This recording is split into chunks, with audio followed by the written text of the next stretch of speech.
Potter 2 has three major shortcomings. 1. Very little effort has been made to move out of the shadow of the original border. You will see the same kind of situations being handed over to a new set of actors. Now, the OG border was a once in a generation masterpiece. The kind of emotional impact it had cannot be easily recreated. One welcome addition to what we had seen in Border was the inclusion of Navy. But the impact was diluted because we were distracted by the shoddy VFX of the ship in the Arabian Sea. Then there is pacing. The scenes stretch longer than they should. The key moments don't quite land. And before you realize it, the movie has already crossed the 3-hour mark. The editing is so slack that even a casual moviegoer can sense that something is off. The third problem is actually the most serious one. The film touches upon important events in the initial hostilities between India and Pakistan leading to the War of 1971.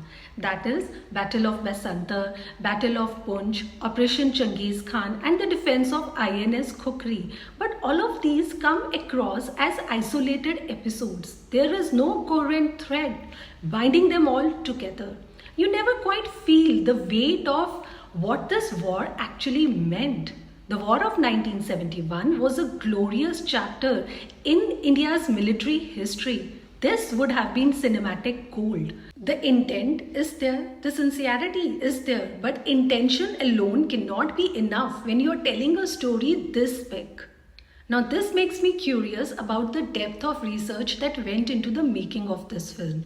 I would like to assume that they must have brought on board the members of armed forces. But had this been the case, it would have added another dimension, a whole new perspective to the movie. But it is not reflected even in the body language and demeanor of the actors, even though they have been lauded for their performance. It is not easy to give such a harsh review to a film that honors the bravery and courage of our soldiers and their families. I am so glad that the story was told and it found a huge audience. But sincerity alone is not enough to erase the gaps that I felt.